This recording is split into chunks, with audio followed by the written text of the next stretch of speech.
Estamos con Primera de Pedro, estaremos predicando 2 domingos sobre el nacimiento del Señor, la encarnación, y luego, después de Navidad, hablaremos sobre un mensaje para el nuevo año, y luego, pues en 3 semanas, retomamos las predicaciones de Pedro. Así que hoy estamos en el libro de Lucas, capítulo 1, Lucas capítulo 1. El título del mensaje es Cristo sé el centro, Cristo sé el centro, Lucas capítulo 1. Una pequeña introducción y luego leemos el pasaje. Lucas 1, y leeremos del 26 al 35 después de una pequeña introducción. Bien. Hoy estamos en Lucas. Lucas es el único autor gentil de la Biblia. Y él escribió 2 libros. El primer tomo se llama Lucas, el segundo tomo se llama Hechos de los Apóstoles. Muy bien. Él está escribiendo en ambos casos a un gentil llamado Teófilo, un hombre de bastante importancia en el mundo romano. Y él dice en Hechos 1:1, primer versículo de Hechos, lo siguiente: en el primer tratado, oh Teófilo, hablé acerca de todas las cosas que Cristo comenzó a enseñar y a hacer. Entonces el propósito de Lucas, el evangelio de Lucas, es hablarnos sobre lo que Cristo hizo y enseñó. Lucas es un médico, un compañero de Pablo, y sabemos muy poco acerca de él. Y tampoco sabemos mucho acerca de Teófilo. Pero lo interesante aquí es que tenemos un gentil escribiendo a otro gentil, que no deja de ser curioso. Y hoy entonces, en este primer capítulo, lo que queremos resaltar es la centralidad de Cristo en el pensamiento de Lucas y en el pensamiento de los evangelios. Así que vamos a leer en Lucas 1, de 26 al 35, para aprender más acerca de la centralidad de Cristo en todas las cosas. Voy a pedir a un hermano o una hermana que lea en voz alta Lucas 1, del 26 al 35, porfis.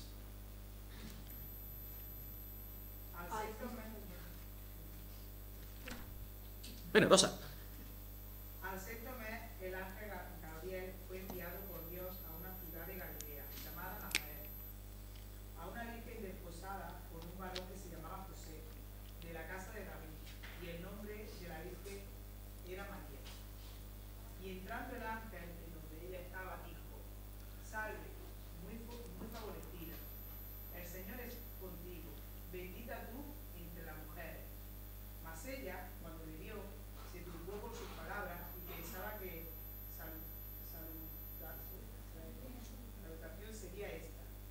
Entonces el ángel le dijo: María, no temas, porque ha llegado gracia delante de Dios. Y ahora concebirá en tu vientre y darás a luz un hijo y llamará su nombre Jesús.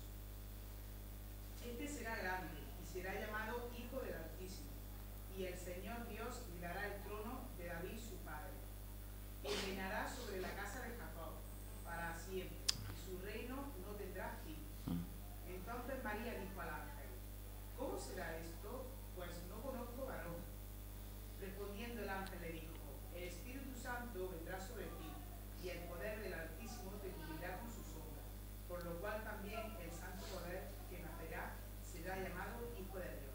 Ok, sí, santo ser que nacerá será llamado Hijo de Dios. Bien, una conversación entre 2 personas. ¿Quiénes son estas 2 personas?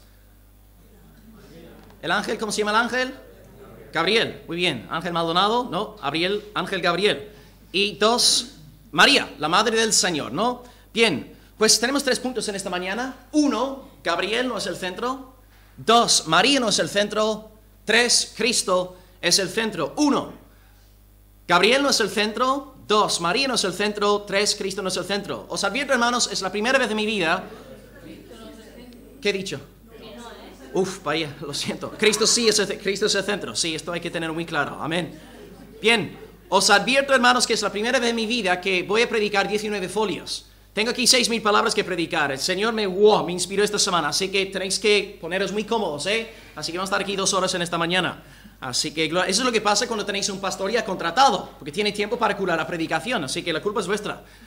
Muy bien, Gabriel no es el centro, María no es el centro, Cristo sí es el centro. Empezamos pues con el primer punto: Gabriel no es el centro. Bien, estamos celebrando en estas fechas, no la fecha en sí, sino el nacimiento del Salvador Jesús, su encarnación, cuando Dios el Hijo se hace hombre con el fin de salvarnos. Y aquí en versículos 26 a 28 nos topamos con un ángel llamado Gabriel, y él va a dar un mensaje a una jovencita israelí llamada María, una virgen. Y el texto empieza diciendo, en versículo 26, Al sexto mes, el ángel Gabriel fue enviado. ¿Al sexto mes de qué? Muy bien, Elizabeth lleva 6 meses, rellenita, y ahora de repente Gabriel va a María a anunciar que ella también dentro de poco va a estar en forma circular también. Entonces, profetiza de la venida del Salvador Jesucristo. Entonces, Gabriel había estado con Elizabeth 6 meses antes, ella se quedó pues encinta, y 6 meses después él va a anunciar el mismo mensaje a María. Bien, aquí tenemos un ángel llamado Gabriel. No es la primera vez que el nombre Gabriel sale en la Biblia. Si conocéis el Antiguo Testamento, veréis que Gabriel sale en el libro de Daniel, y sale 2 veces, en capítulo 8 y en capítulo 9. En el capítulo 8 dice lo siguiente Daniel: yo oí una voz de hombre entre las riberas del Ulai, que gritó y dijo: Gabriel, enseña a Daniel la visión. Daniel había recibido una visión acerca de un carnero y acerca de un macho cabrío. Y el carnero representa el reino de los medos y persas, y el macho cabrío representa el imperio griego. Y Gabriel viene a Daniel con el fin de revelar el significado del sueño. Y él dice a Daniel, pues el imperio griego va a derrotar el imperio de los medos y de los persas. Entonces Gabriel revela el futuro, da a conocer los misterios de Dios. Y luego en capítulo 9 de Daniel, versículo 21, dice: aún estaba yo hablando en oración, yo Daniel, cuando el varón Gabriel, a quien había yo visto en la visión al principio, volando con rapidez, vino a mí como a la hora del sacrificio de la tarde. Y luego el ángel Gabriel revela a Daniel uno de los pasajes más discutidos en la literatura apocalíptica, las famosas 70 semanas. Entonces, en los 2 casos, en Daniel 8, en Daniel 9, Gabriel está revelando el futuro. Está dando a conocer la voluntad de Dios en cuanto a los asuntos venideros. Y cuando nos topamos con Gabriel, 500 años más tarde, porque el libro de Daniel fue escrito en el siglo VI antes de Cristo, 500 años han pasado y de repente se topa con Zacarías y dice lo siguiente: Zacarías, en Lucas 1:11, Zacarías, no temas, porque tu oración ha sido oída, y tu mujer Elizabeth te dará a luz a un hijo y llamarás su nombre Juan, iba a ser Juan el Bautista.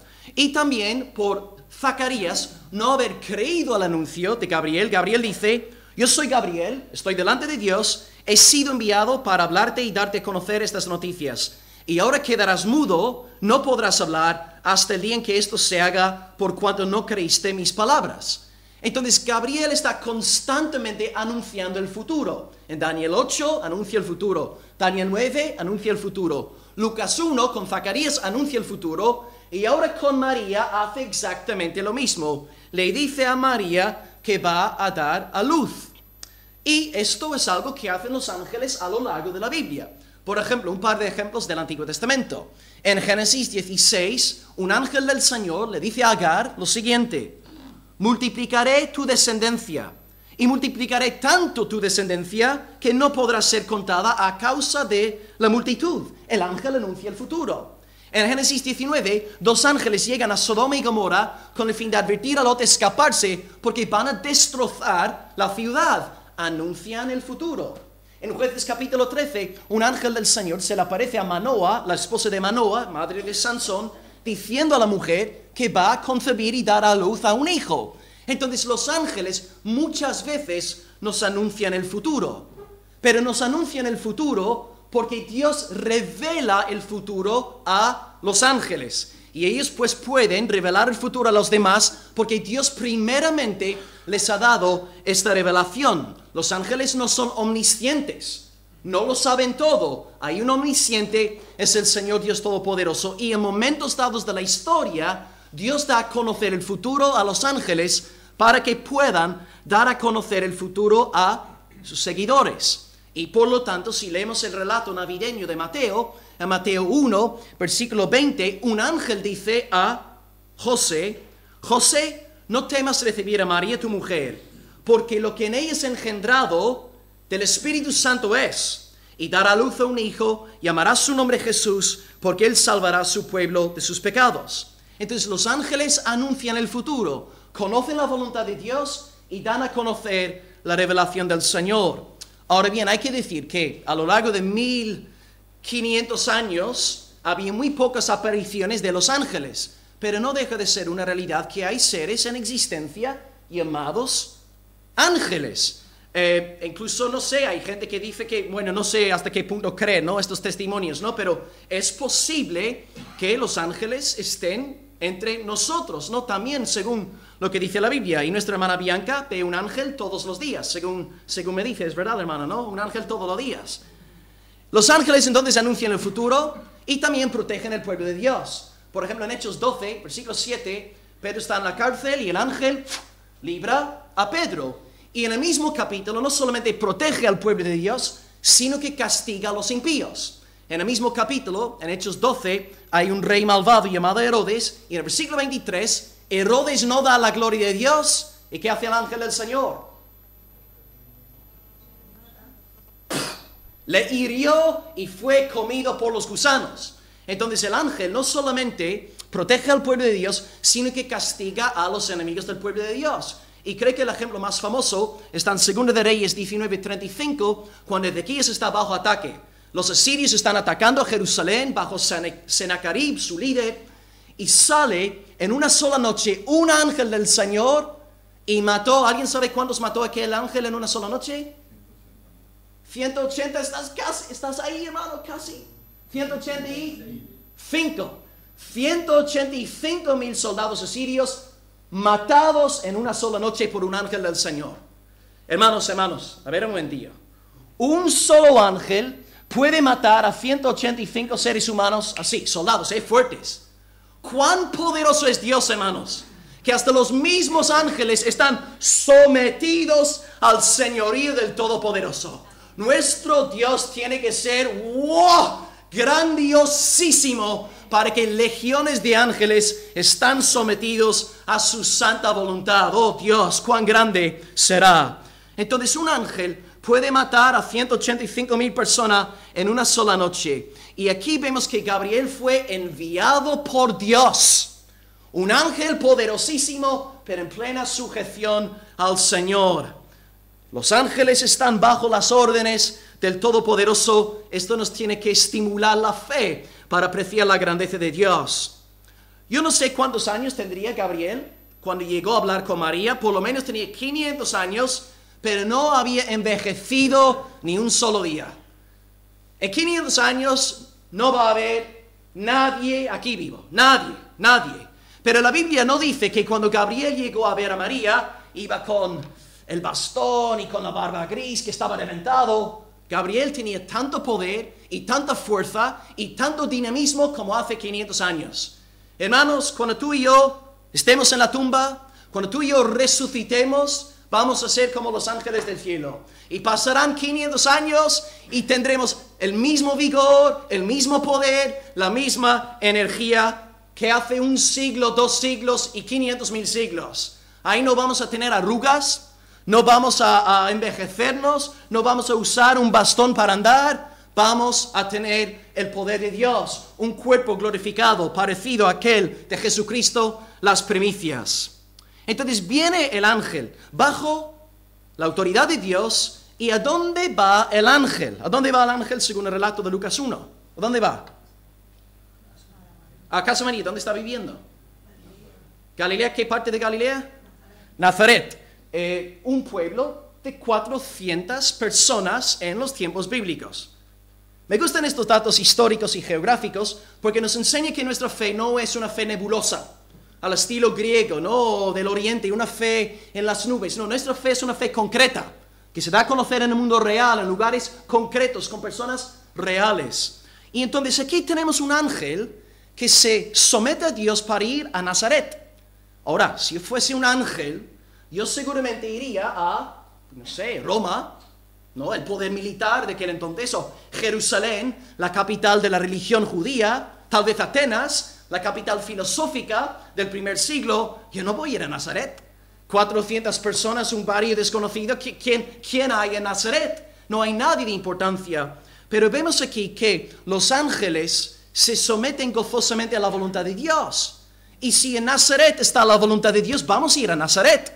No hace falta ir a los sitios con más pompa y gloria, no. Nos sometemos y vamos a los sitios también chiquititos e insignificantes para la gloria del Señor.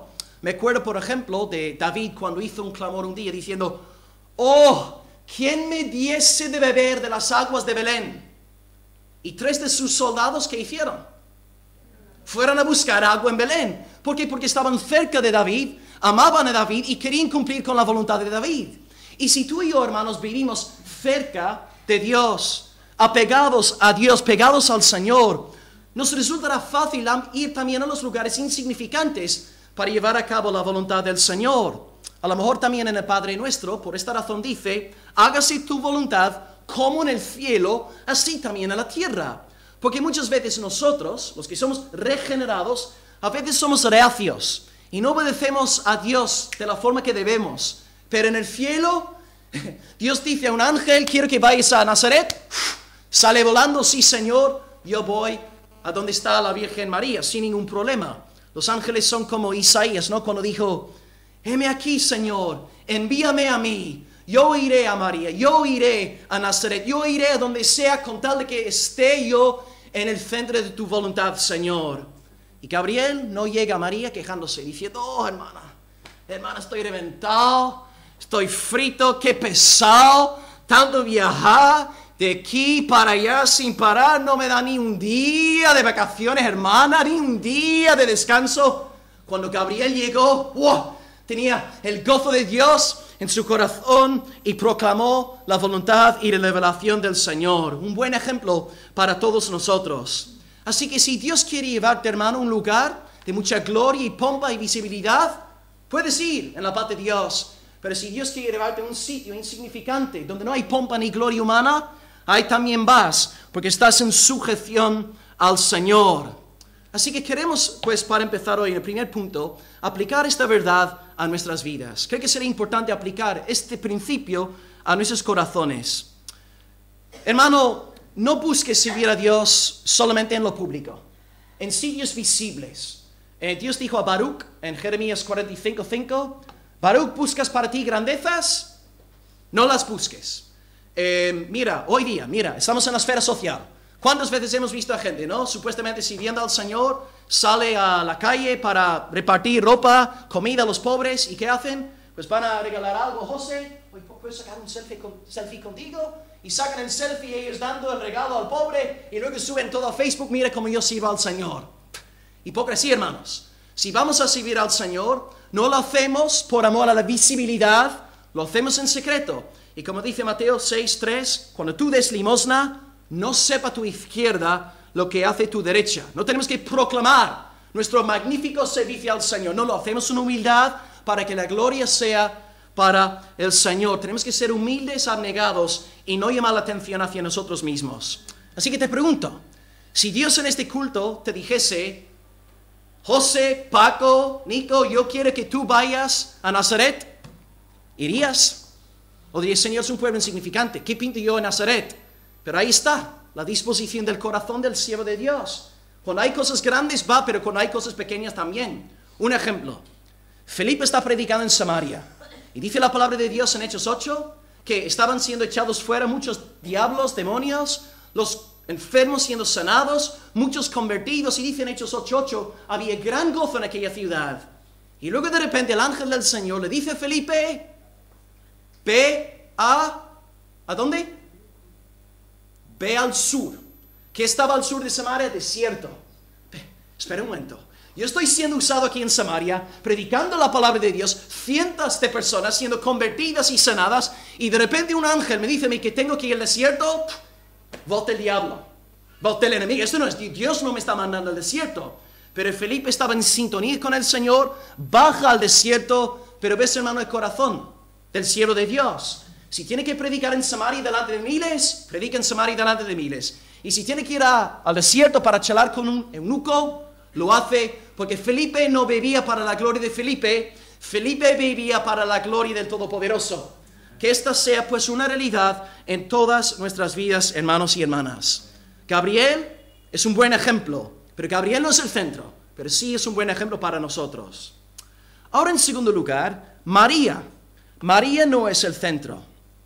Gabriel no es el centro, es un simple siervo de Dios, Y número 2, María no es el centro. En el versículo 27 del texto, dice que María es una virgen desposada. Y en un momento volveremos a hablar sobre su virginidad, la razón por la cual es tan importante que María sea virgen. Y luego más adelante, en el versículo 28, dice que es favorecida y bendita. Favorecida y bendita. Vamos a estudiar estos dos adjetivos y luego hablaremos sobre su virginidad. Bien, favorecida y bendita. Aquí vamos a entrar en un punto de divergencia entre la doctrina del Vaticano y la doctrina del pueblo protestante evangélico. Tenemos dos concepciones muy diferentes tocantes a la Virgen María. Favorecida y bendita. Favorecida y bendita. Bien, la Madre del Señor. ¿Quién es la Madre del Señor? Pues Cristo dice, ¿quién es mi madre? ¿Quiénes son mis hermanos? Mi madre y mis hermanos son los que hacen la voluntad de mi Padre que está en los cielos. Entonces María no es mayor que nadie. Pero bien, favorecida y bendita. La primera palabra que en griego, favorecida, se usa también para aludir a los cristianos. En Efesios 1, versículo 6, dice, para la alabanza de la gloria de su gracia, con la cual nos hizo aceptos, favorecidos en el amado. En Efesios 1, 6, Pablo emplea el mismo vocablo griego para referirse a ¿quiénes? A todo el pueblo de Dios. Todos somos favorecidos, aceptos delante del Señor. Somos tan favorecidos como lo fue María. No existe una jerarquía de santos. Todos somos pueblo de Dios. Y María fue favorecida no por sus obras, no por sus decisiones, no por su buen corazón, sino por la pura gracia del Dios Altísimo. Y más adelante, Gabriel va a decirle, has hallado gracia delante de Dios. De la misma forma que Dios llamó a Abraham para la gloria de su nombre, también llama a María para la gloria de su nombre. Y también te llama a ti para la gloria de su nombre, aunque no haya nada en ti que merezca ser favorecido por el Señor. Todo es por gracia. Dios escoge a María por gracia. ¿Y por qué Dios quiso escoger a María por gracia? No tengo ni idea. Y como predicador, como ser humano que soy, no puedo decirte la razón. Tú tienes que orar esta tarde y preguntárselo a Dios mismo. Yo no sé, porque Dios quiso derramar gracia sobre Abraham, sobre Noé, sobre Moisés, sobre David, sobre María, no tengo ni idea. Pero Dios quiso derramar de su gracia para la alabanza de su nombre. Así que la palabra favorecida, hermanos, no existe para resaltar a María, engrandecer a María, sino para resaltar la gloria de la gracia de Dios en usar a una pecadora como lo fue María. El ángel da a conocer que María recibe gracia, no porque ella sea una máquina, sino por la bendición y la gracia de Dios. Y el segundo término aquí que tenemos, que también los católicos emplean para adorar o venerar a María, mejor dicho, la palabra bendita. Versículo 28, favorecida y bendita tú entre las mujeres. De nuevo, esta palabra en griego es una palabra que se emplea para hablar de todo el pueblo de Dios. No solamente María. Tengo aquí varios ejemplos. Gálatas 3:9 dice, los que son de la fe son bendecidos con el creyente Abraham. Todos vosotros, hermanos, que sois de la fe, tenéis la misma bendición. Sois benditos porque estáis en Jesucristo. Y el versículo que predicamos la semana pasada, 1 de Pedro 3:9, no devolviendo mal por mal y maldición por maldición, sino bendiciendo, sabiendo que fuisteis llamados para heredar bendición. Entonces nosotros también somos el pueblo bendecido, bienaventurado, bendito, de la misma forma que María.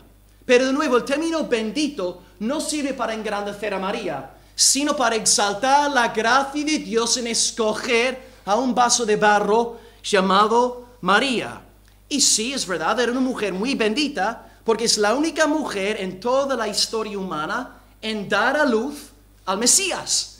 Entonces la palabra bendita no sirve para resaltar a María, sino el fruto de su vientre. Jesús es el eje, Él es el centro, Él es el protagonista, la gracia de Dios y no María. Entonces María recibe gracia, María no da gracia. Aquí un claro punto de divergencia con la doctrina del catolicismo romano. María no concede gracia a nadie. Por lo tanto, no oramos a María. Dice John MacArthur, comentando este pasaje presenta a María como receptora y no dispensadora de la gracia divina. Un punto de división entre la fe bíblica y pues lo que es la enseñanza del Vaticano. El que da gracia es Dios, no el ángel Gabriel, no la Virgen María, no una denominación evangélica, no un pastor predicador protestante. El que da gracia es el Señor y punto, el Dios Altísimo. Así que María es favorecida y bendita.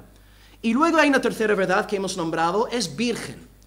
Dice la palabra en el 27, una virgen desposada con un varón. Desposada quiere decir que estaban en este añito que celebraban los judíos antes de consumar el matrimonio, después de un año, ¿no? Así que estaban en este proceso. Bien, ¿por qué es importante que María sea una virgen? Pues si leemos Mateo 1, versículo 23, dice lo siguiente: he aquí, una virgen concebirá y dará a luz a un hijo y llamará su nombre Emmanuel. Vale, Mateo está citando una profecía. ¿Alguien sabe cuál profecía tiene aquí en mente, hermano? Isaías 7:14. Isaías 7:14.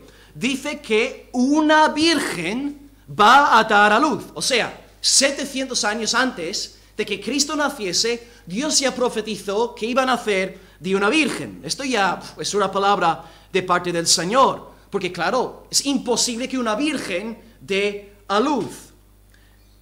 Hay que tener cuidado también con esta gente que va andando de iglesia en iglesia, lobos sueltos, profetizando, y el momento que se enteran de que tu esposa está embarazada, van a ponerse a profetizar: oh, el Señor me ha revelado que va a ser un niño.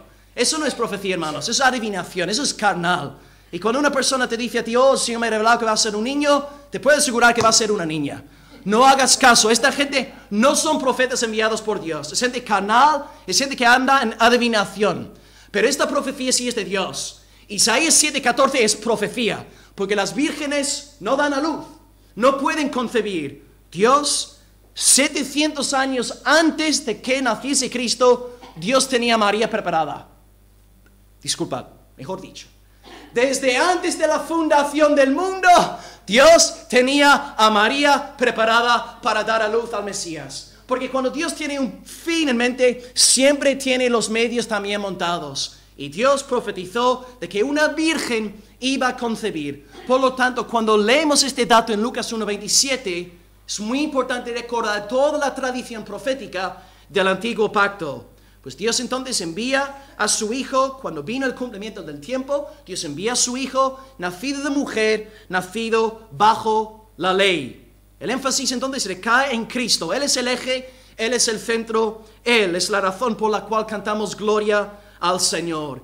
Y María, aunque fuese una pobre pecadora, porque ella dice: mi alma se regocija en Dios mi Salvador, ella necesitaba ser salva también, pero María tenía este tesoro, esta joya llamada Cristo en su vientre. De la misma forma que tú y yo, hermanos, somos vasos de barro. Y como dice Pablo, ¿no?, en 2 Corintios 4:7, tenemos este tesoro en vasos de barro. Entonces la gloria es para la perla, la joya, el tesoro para Jesucristo. No damos la centralidad a María. Así que María, siendo virgen, da a luz. Y este dato es importante porque nos demuestra que Dios va a cumplir sí o sí todas sus promesas, incluso las promesas más difíciles de creer. Cristo no es el hijo de José, y de esta manera no nace de una simiente corrupta, porque todos aquí hemos nacido con el pecado original de Adán. Por el mero hecho de nacer, ya hemos heredado el pecado de nuestro padre Adán. 2, hemos heredado una naturaleza corrupta y malvada que detesta al Señor. Y 3, todos los pecados actuales que hemos cometido. Somos triplemente culpables. Pero Cristo, al no ser fruto de una simiente corrupta, nace impecable. Y de alguna forma, aquí estamos entrando en el terreno del misterio, Dios protegió a Cristo en el vientre de su madre para que no fuese contaminado por el pecado de María. Ahora bien, ¿cómo entender todo el mecanismo que Dios montó ahí por el poder del Espíritu Santo? No tengo ni idea. Pero Dios protegió a su Hijo. Lo que hace el catolicismo aquí en este punto para defender la impecabilidad de Cristo es lo siguiente. Ellos te dicen que Cristo, ya que es impecable, tuvo que nacer de una madre impecable. Y enseñan la doctrina de la concepción inmaculada, diciendo que la Virgen María nació sin pecado. El problema, por supuesto, con aceptar esta enseñanza es que luego nos encontramos con una cadena. Entonces la madre de María tiene que ser impecable. Y su abuela, y su bisabuela, y tartarabuela, y bla, bla, bla, abuela. Entonces tenemos aquí un linaje puro. Y la Biblia dice que todos somos caídos pecadores. Entendemos que Dios protegió a Cristo en el vientre de su madre para nacer impecable sin ser contaminado por el pecado personal de María.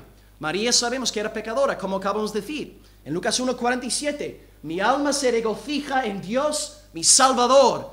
Ella también necesitaba ser salva. En la encarnación, pues, hermanos, el hombre es puesto a un lado.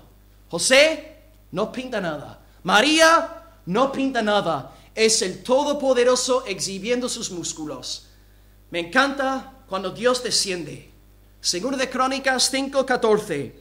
No podían los sacerdotes ministrar por causa de la nube, porque la gloria del Señor había llenado la casa de Dios. Hermanos, cuando Dios desciende en una congregación, cuando Dios empieza a moverse en una vida, el hombre va al polvo y a la ceniza para que Dios reciba toda la gloria.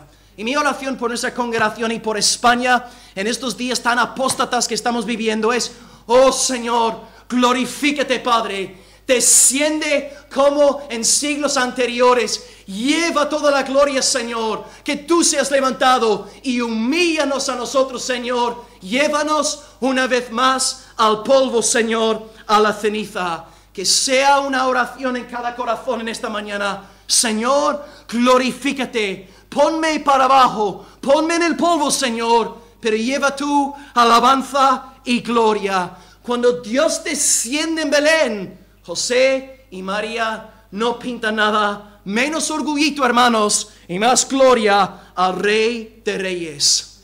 El cristianismo no se trata de Gabriel, el cristianismo no se trata de María, y el cristianismo no se trata de ti tampoco. No vivas en la carne, vive sometido a la voluntad del Señor. Vive para la gloria del único santo, del único que merece toda tu alabanza. Vive para el tesoro que Dios ha colocado en tu corazón. A Él sea la gloria por los siglos de los siglos. Amén. Así que no se trata de Gabriel. Gabriel no es el centro. Número 2, María tampoco es el centro.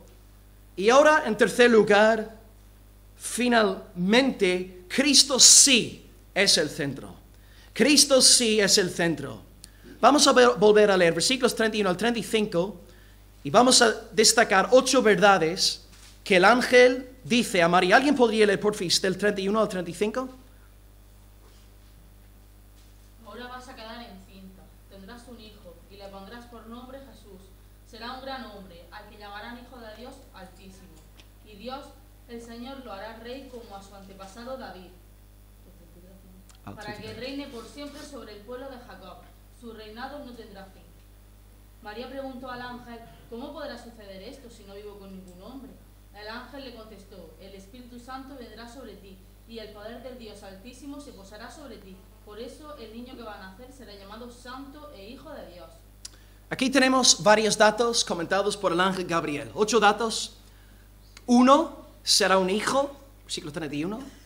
2, se llamará Jesús, versículo 31. 3, será grande, versículo 32. 4, será llamado Hijo del Altísimo, 32. 5, Dios le dará el trono de David y de Jacob, versículo 32. 6, reinará eternamente, versículo 33. 7, es el santo ser, versículo 35. Y 8, será llamado Hijo de Dios, versículo 35. En primer lugar, será un niño. será un hijo. Antes que nada, hermanos, el Mesías será un hombre. Viene un hijo, no viene una hija. Dios cree en la división de los géneros. Resulta increíble que tenga que yo decir esto hoy en día en pleno siglo XXI. Vivimos en un continente bien oscuro, en un país que hemos visto en este último año ha querido imponer unas leyes bien perversas, pero Dios es el que ha creado los dos géneros. Hay hijos, hay hijas. Hay hombres, hay mujeres. ¿No habéis leído que en principio varón y hembra los hizo? Van a nacer un niño, un hijo, no va a nacer una hija. Dios cree en la división de los dos géneros. Y cualquier persona que atentase contra esta división de género se constituye enemigo de Dios y enemigo de su voluntad. Para empezar, va a ser un niño, no va a ser una niña. Número 2, se llamará Jesús. No se va a llamar Eduardo, ni Paco, ni José, ni Will. Va a llamarse Jesús. ¿Qué significa la palabra Jesús? Salvador, salvación, Dios es salvación. Nombre perfecto. Porque Cristo, en efecto, mediante su muerte en la cruz, derramando su sangre, y mediante su resurrección literal, al tercer día, iba a salvar perpetuamente a su pueblo, a su amada iglesia. Dicen los ángeles, en Lucas 2, versículo 11, os damos una buena noticia de gran gozo. Ha nacido hoy en la ciudad de David un Salvador, Cristo el Señor. Y sabemos que según la Biblia hay una sola persona que puede salvar. ¿Quién es? Dios. Isaías 43, versículo 11. Yo soy el Señor y fuera de mí no hay quien salve. Pero Cristo es el Salvador porque Cristo es Dios. Cada vez que decimos Jesús, estamos afirmando su deidad y divinidad. Él salva. Sabemos que Él es Dios. Cuando Cristo sanó al hombre ciego, en Juan 9, versículo 38, el hombre ciego empezó a adorar a Cristo. Y Cristo no reprendió al ciego por adorarlo. Él recibió la adoración, porque Él entiende que es correcto que yo sea adorado, puesto que soy Dios. Pero cuando Pedro, en Hechos 10, va a la casa de Cornelio, y Cornelio empieza a adorar a Pedro, ¿qué hace Pedro? Levántate, tío, yo soy un hombre como tú, ¿qué haces adorándome? Pero Cristo no hace esto. Cuando Tomás dice, oh Señor mío y Dios mío, Cristo no pega a Tomás, Tomás te reprendo, no, yo no soy Dios. Cristo recibe adoración porque Él es Dios. En tercer lugar, Cristo será grande, será un niño, será Jesús y será grande.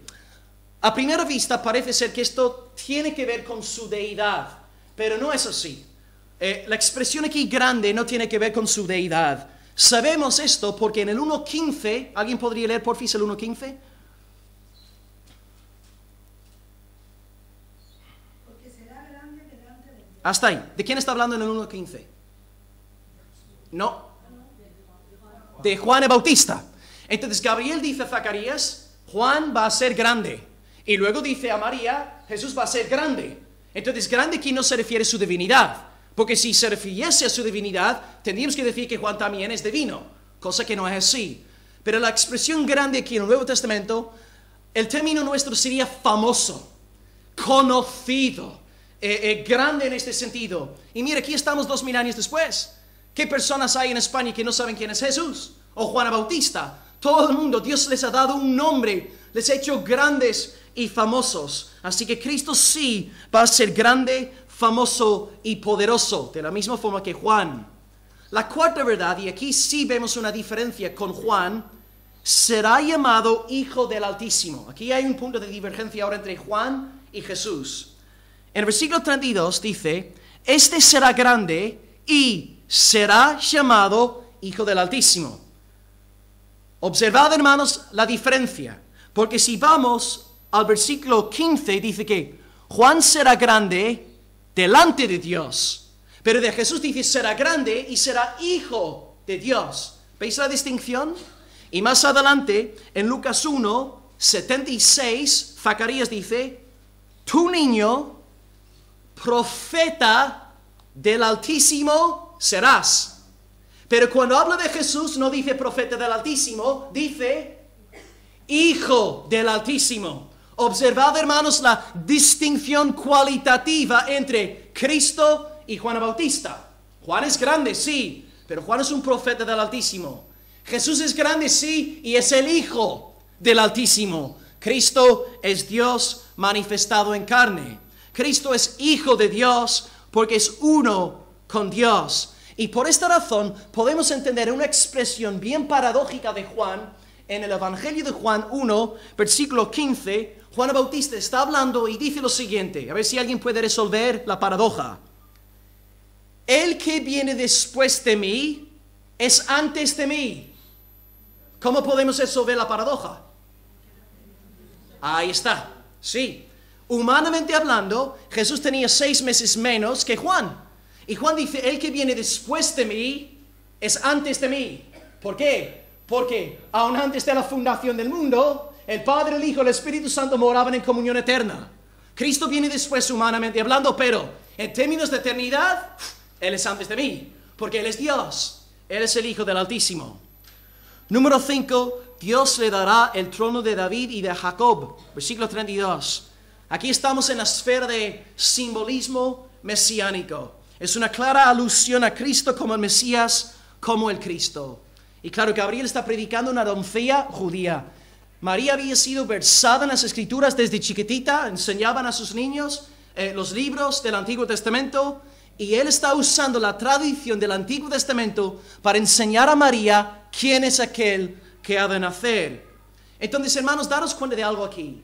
Los ángeles siempre hablan conforme a la palabra de Dios. Muy importante para estos tiempos súper carismáticos en los cuales estamos viviendo. Repito, los ángeles siempre hablan conforme a la palabra de Dios. Si alguien te viene a ti diciendo que recibí una visitación de un ángel y te suelta un rollo patatero, tú sabes que esta persona no ha oído nada. O es su imaginación, es un ángel caído, un ángel diabólico. Los ángeles están 100% sometidos a la palabra de Dios. Ellos aceptan la autoridad de las Escrituras. Porque las Escrituras, sí es verdad, las Escrituras fueron redactadas por hombres, pero no deja de ser una media verdad. La verdad cabal es que la Biblia es el libro de Dios. Segunda de Pedro 1:21, porque la profecía nunca fue traída por voluntad de hombres, sino los santos hombres de Dios profetizaron siendo inspirados por el Espíritu Santo. Entonces es correcto que la Biblia fue redactada por hombres, sí es cierto, pero la verdad completa es que estos hombres fueron inspirados por el Espíritu Santo de Dios. Los ángeles están en sumisión a la Biblia porque es más que la palabra de hombres, es palabra de Dios. Y fijaros, hermanos, en la importancia de la Biblia, que nuestro amado Salvador vivía en completa sujeción a las Escrituras.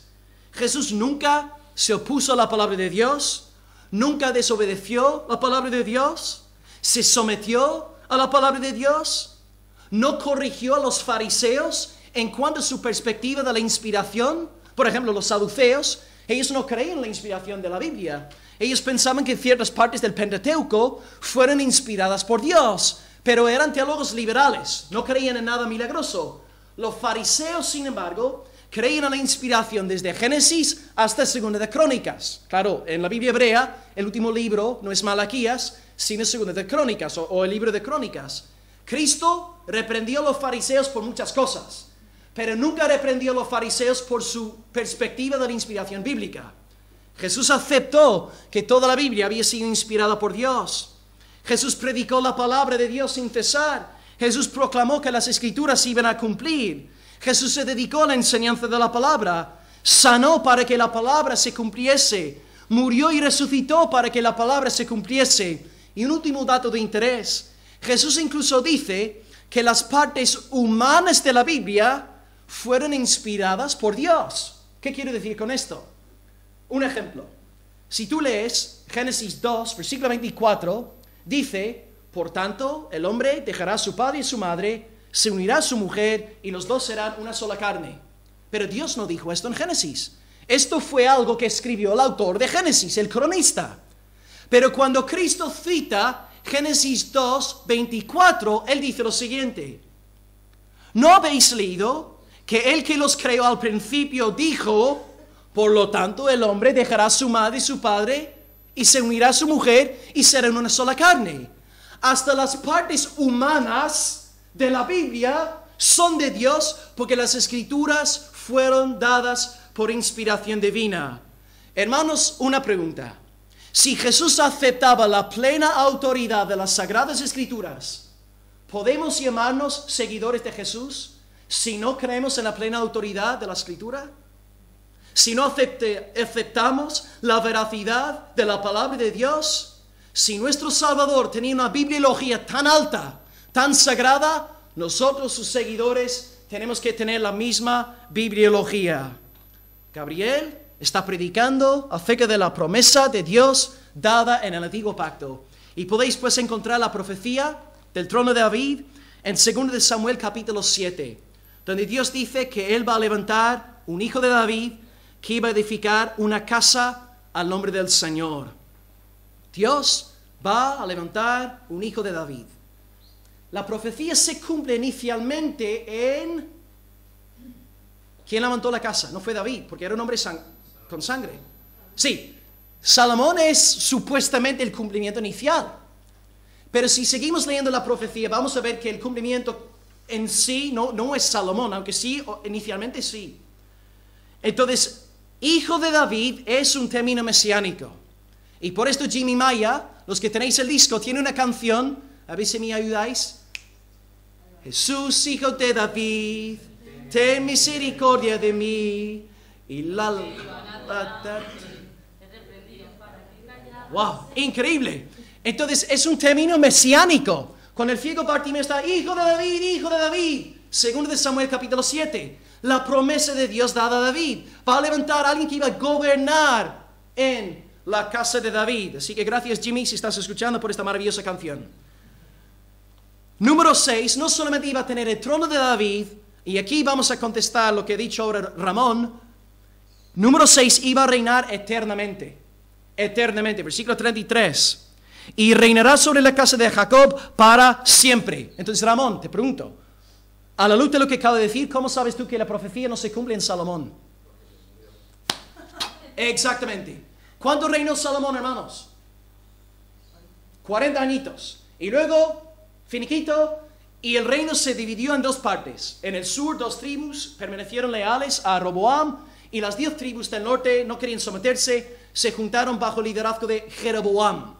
Salomón pareció ser el cumplimiento inicial, pero Salomón nunca reinó eternamente y su reino fue dividido enseguida.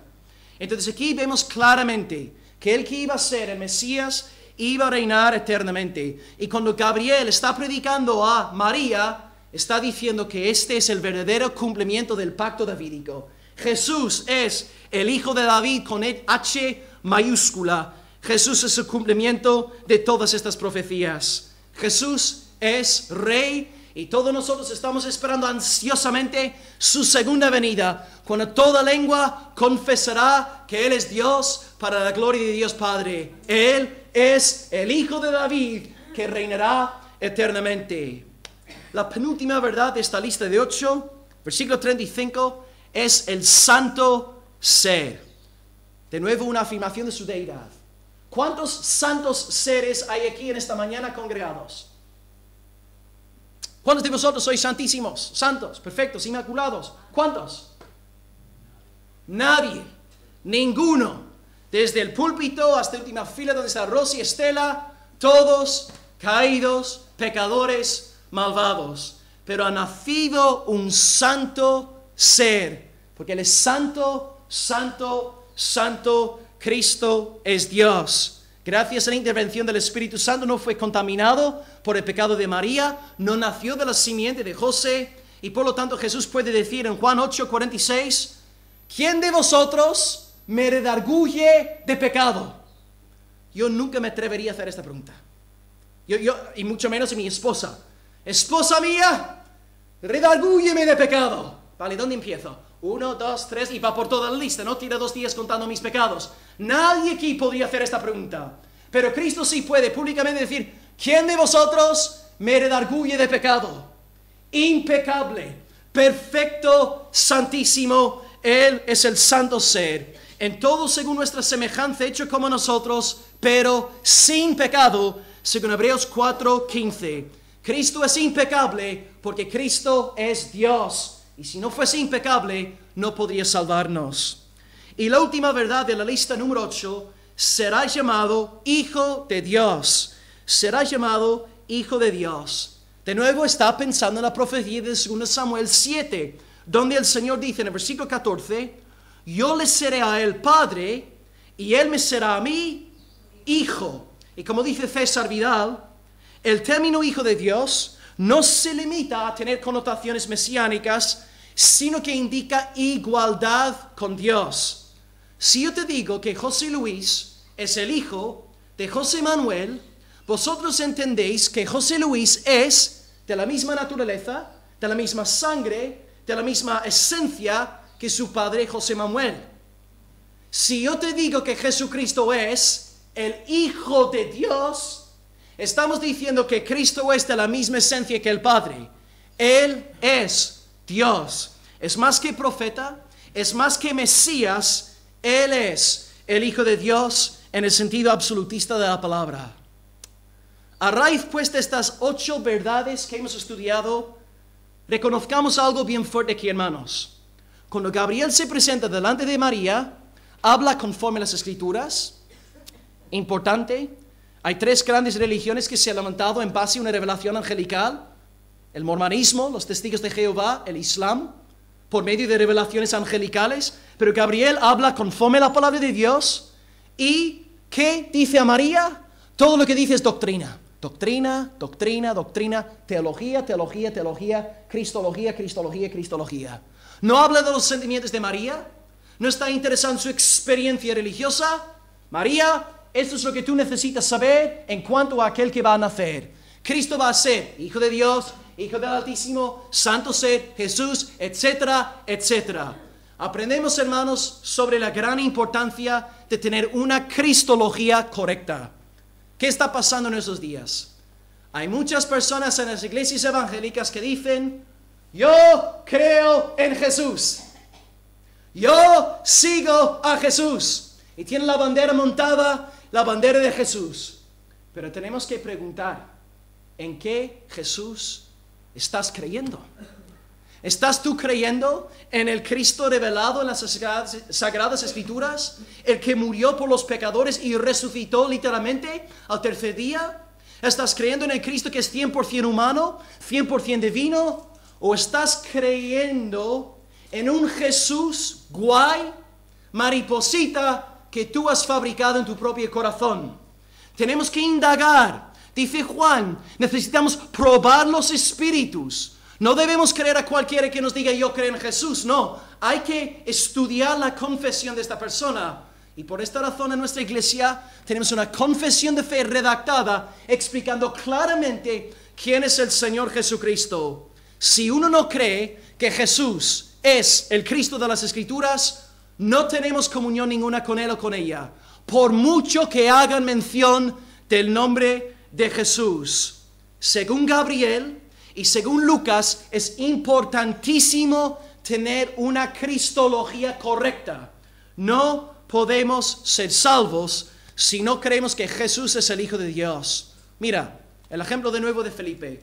Felipe predicando al eunuco, le predica a partir de Isaías 53, y de repente el eunuco dice, ¿quién pide que yo sea bautizado? ¿Qué le dice Felipe? Si crees de todo corazón. Y luego, ¿qué dice el eunuco ante esta palabra de Felipe? Dice, yo creo que Jesús es el Hijo de Dios. Y era un hombre dotado, versado en las Escrituras del Antiguo Pacto. El hombre, el eunuco, sabía perfectamente lo que estaba diciendo. Estaba proclamando el señorío, el mesiazgo, la deidad del Señor Jesucristo. Yo creo que Jesucristo es el Hijo de Dios. Y si esta confesión bíblica no está detrás de estas personas que dicen que creen en Jesús y creen en Jesús, pero nunca se someten a nadie, lo siento, algo no va bien. Tenemos que probar los espíritus cuidadosamente para velar por el bienestar de la iglesia y la fama del nombre del Señor. Si Cristo no fuese Hijo de Dios, si no fuese divino, Él no podría ser nuestro Salvador. No podría quitar nuestros pecados. Porque sería como una oveja, un macho cabrío temporal que se muere finito y luego pues ya está, pecamos y necesitamos otro sacrificio. Pero puesto que Él es Dios, su sangre tiene vigencia eterna. Y puesto que Él es Dios también, nosotros ahora que somos salvos, hacemos bien en andar en santificación, sometiéndonos a su voluntad, obedeciéndole en lo que sea, como Él dice, tomando nuestra cruz, negándonos a nosotros mismos y siguiéndole hasta la muerte. Así que, hermanos, abracemos el vituperio de Cristo. Y si tenemos que tener enemigos por defender a Cristo, pues bienvenidos sean. Pero vamos a abrazar el vituperio del Señor, porque Cristo es el Señor de nuestra vida.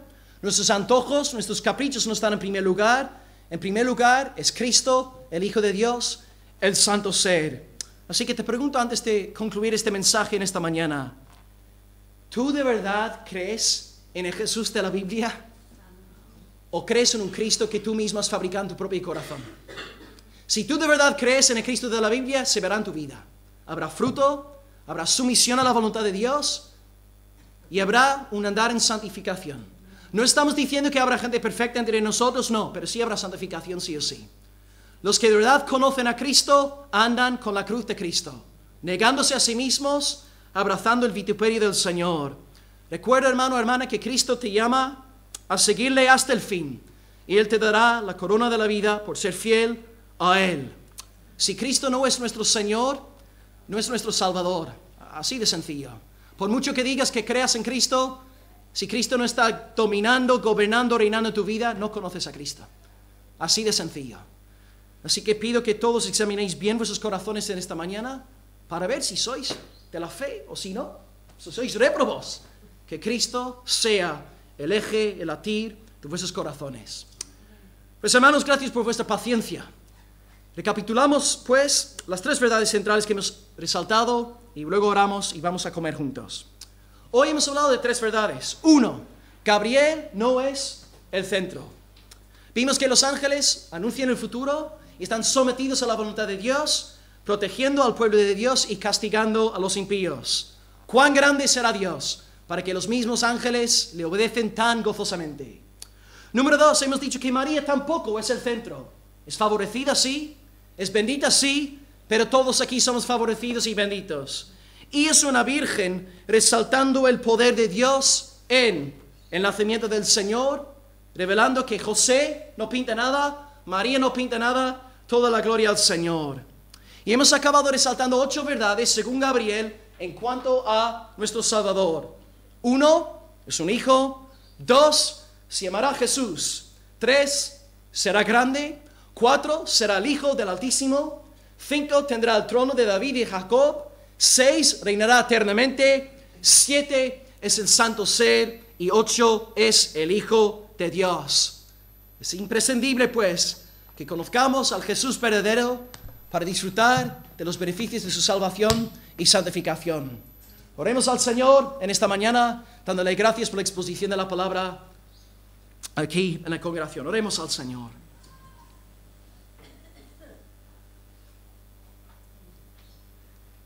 Señor, si hay algo que hemos aprendido en esta mañana es que tú eres grandiosísimo, Señor. Tú eres incomparable, infinito, Señor.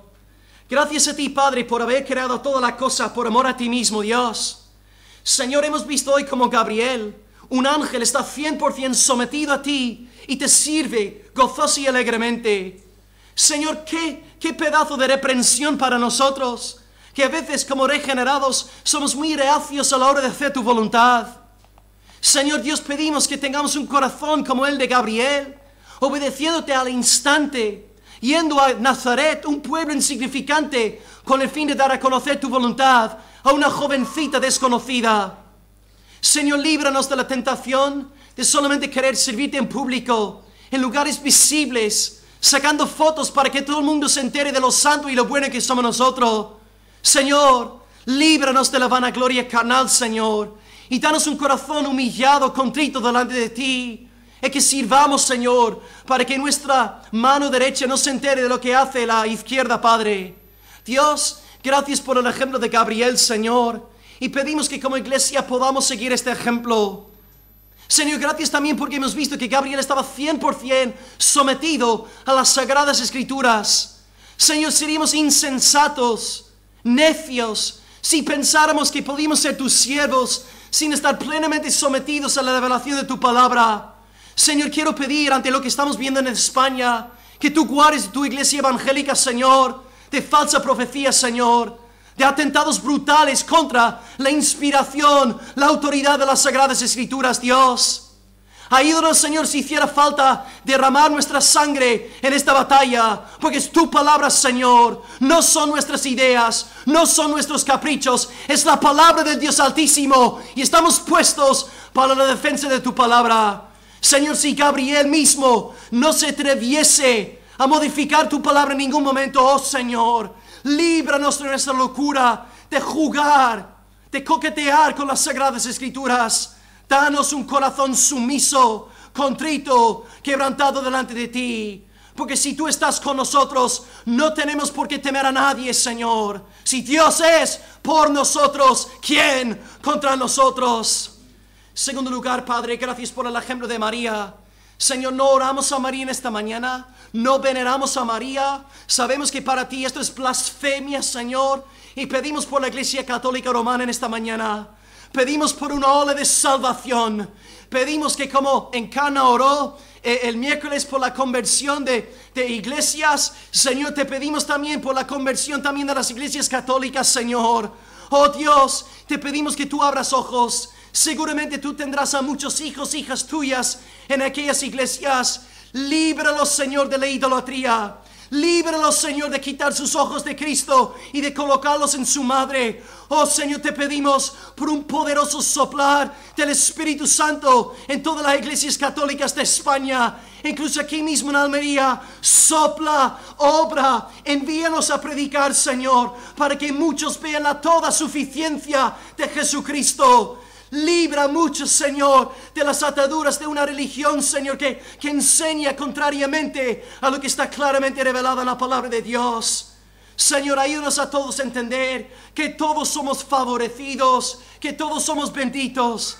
Y gracias también por la virginidad de María, porque sí entendemos que cuando tú desciendes, tú llevas toda la gloria y el hombre no pinta nada. Y esto me gusta mucho, Señor, porque yo sé que soy bien propenso a gloriarme a mí mismo. Me amo demasiado, bien me conozco, pero obra tú, Señor, para aplastar nuestro ego, nuestro egoísmo, nuestro orgullito. Y lleva tu alabanza, gloria, honra por los siglos de los siglos. Y Dios, en tercer lugar, oh Señor, oh Dios, Cristo el centro. Alabado seas por esta doctrina celestial que tu ángel predicó a María. Señor, oro para que todos los hermanos de esta congregación tengan bien claro la identidad de Jesucristo. Guárdanos de fabricar un Cristo conforme a nuestros antojos caídos. Señor, queremos adorar al Cristo de la Biblia. Y Él nos llama a negarnos a nosotros mismos, a tomar nuestra cruz y a seguirle hasta la muerte. Y si somos fieles hasta la muerte, Él nos dará la corona de la vida. Padre, que seamos hallados fieles. Señor, si hay alguien aquí hoy que no tiene una visión correcta de Cristo como 100% humano, 100% divino, el que murió y resucitó con el fin de perdonar a los pecados, te pido por una obra de salvación en sus corazones en esta mañana. Señor, incluso si hay gente que lleva años aquí en la iglesia creyéndose salvo con una religiosidad protestante, evangélica, conservadora, Dios, envía tu Espíritu Santo, trae convicción de pecado y que hoy sea un día de salvación para la gloria de Jesucristo. En este tiempo, Señor, navideño, pedimos que Jesucristo sea proclamado en todos los púlpitos de España y más allá, y que tú sigas añadiendo a tu iglesia las almas que han de ser salvas. Gracias, Padre, por haber enviado a Jesucristo. Gracias, Padre, por permitir que nosotros, vasos de barro, contengamos este tesoro dentro de nosotros. Haz que brillemos, haz que resplandezcamos y damos la gloria a ti, a tu Hijo, al Espíritu Santo, por la encarnación, la pasión, la crucifixión, la resurrección, la ascensión. Y mientras esperemos la segunda venida, decimos con una sola voz: ven pronto, Señor Jesús. Maranata, ven por tu novia, Señor. Te esperamos, queremos verte, Señor. Vuelve pronto, Señor Jesús. Y el Espíritu y la novia dicen, ven.